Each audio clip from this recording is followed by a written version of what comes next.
You are doing yourself a massive disservice if you believe that doing what feels most expansive won't cost you what feels most familiar to you. You need to be more than willing to let go of what feels most familiar to you in order to do the things that are most expansive, that feel and are most expansive to you. This means moving. When you hear the word move, you move. Moving out of a hometown, or just any place you've lived for a long period of time, moving out of a connection, out of a relationship, out of a job, out of a position, moving out of the same decisions. It's very simple. It's not easy though.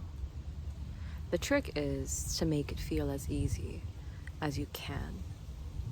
Knowing that whatever pain, frustration that you feel, resistance even towards making the decisions, and then frustration that might follow, is all just an illusion. It's in your mind. Nothing can create pain for you. Things can illuminate pressure points.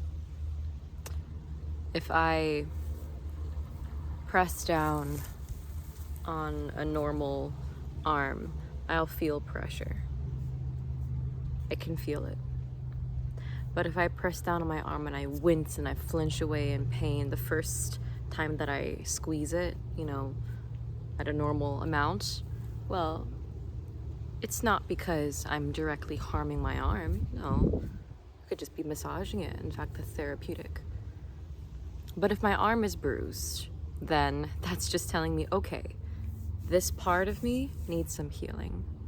I can be a little bit gentler with it for now, as it takes the time to heal. But in the meantime, what I'm not going to do is I'm not going to try and abuse it into health again. I'm not going to hate my arm for being bruised. Like, oh, why are you bruised? Who says that? Who says that to their arm? We get this way when we're sick sometimes. We're like, oh my gosh, I can't believe I'm sick. I'm so frustrated with myself for being sick. Your body is telling you to go gentler on yourself. Tread more gently. We're meant to live more easily. We're not meant to live forcefully. We're not meant to live fighting tooth and nail for the things that we want or for the things that we don't want, which is what usually happens.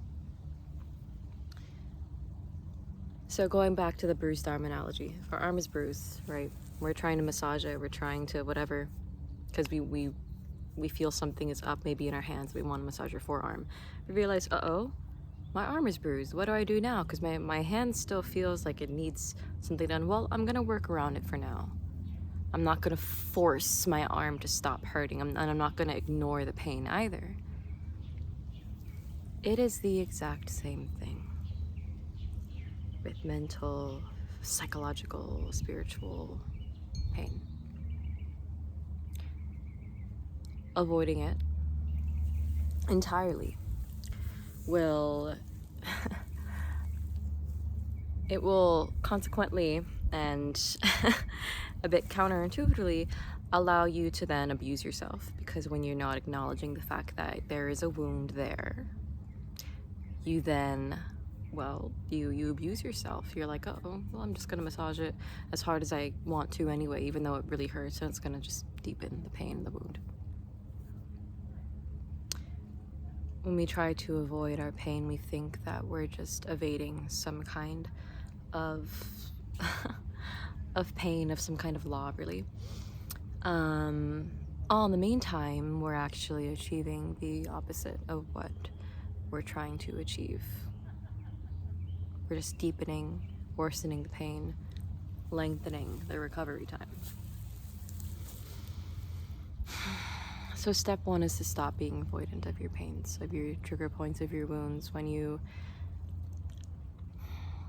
think of the prospect of moving out of that which scares you, if you're going to be a Pollyanna about it, don't do anything at all. Nothing good is going to come from that place. Number 2 is don't act like your life is over. No one looks at their arm bruise and it's like, oh my gosh, something's wrong with me. No, something just hit your arm, dude. You're gonna be fine. You're gonna be fine. You're not broken. You're not defected, okay? You're gonna be okay. Nothing is wrong with you for having a human experience. Not a single soul is emitted. Not a single soul is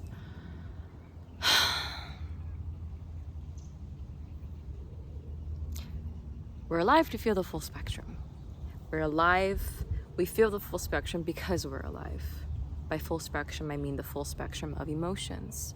We just have to understand that our emotions do not own us, but rather we channel them. They do not channel us.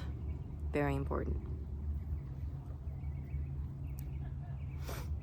Something that I think really, oh my gosh, something that I need to sit out of the sun. It's getting really hot.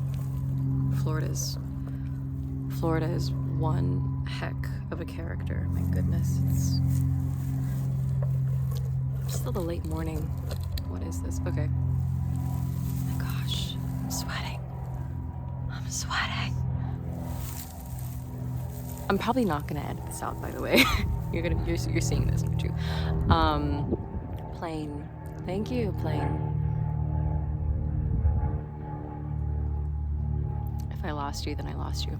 Anyway,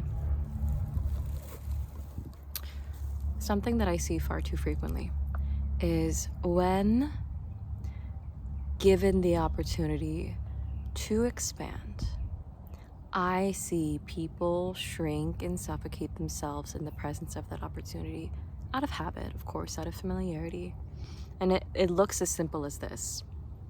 I was in an audition workshop the other day, and our workshop leader she just asked one of my co-auditionees a question, and she just started self-deprecating. She started saying, "Oh, I'm not good at speech," and I'm sure everybody else in the room was like, "Honey, you're here to be an actress." And then she went on to explain that, she's been in speech therapy and all that, and like, what have you. But there were just so many people in that room who were just emitting the same vibration of, let me tell you what's wrong with me first so that you don't point it out, and so that way I still retain the power. But it's actually quite disempowering to do so, to open with the things that you think are wrong with you and that you are defective in.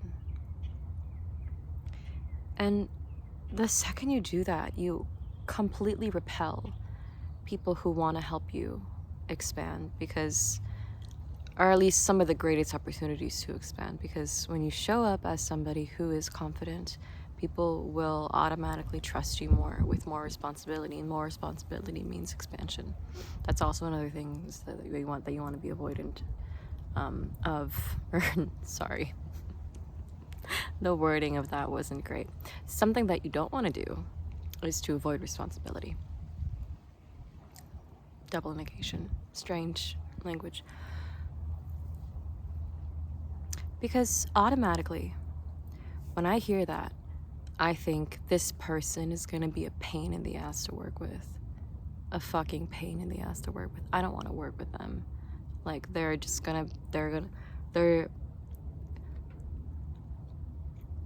inability to see the best in themselves is gonna be a huge obstacle in seeing the best vision in our projects and within me and with our other team members. That is exactly what I think of. And you can say that I'm just compassionate. No, I understand and I'm compassionate. However,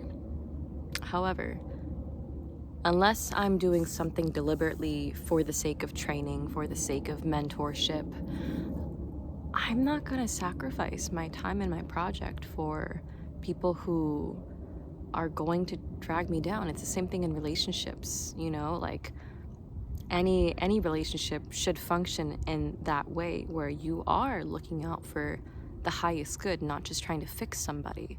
okay? I'm not Captain Save-A-Ho, okay? I'm not functioning off of that savior complex, right? Again, unless I'm deliberately trying to mentor somebody. If that is not the role I intentionally want to take on, I am not ever going to sacrifice my energy for somebody who just isn't quite there yet when it comes to their confidence, because confidence is so integral. Your self-concept and what you expect is what is reflected back to you. Period. So, all of this to say,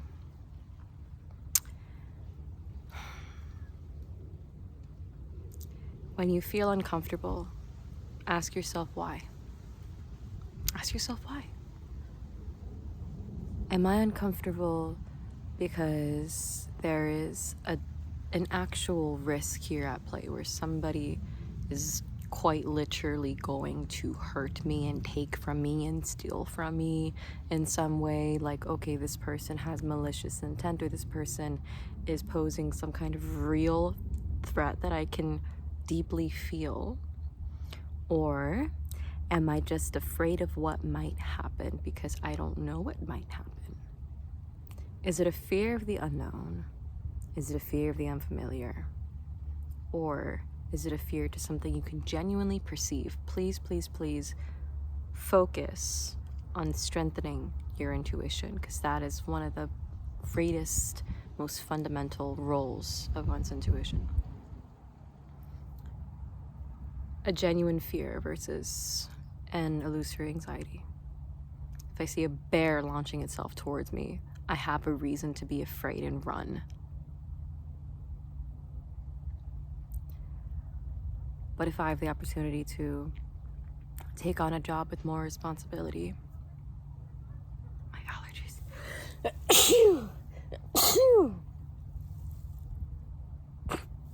I have the opportunity to take on a job with more responsibility that allows me to step into a more embodied role, well, then I'm going to take that.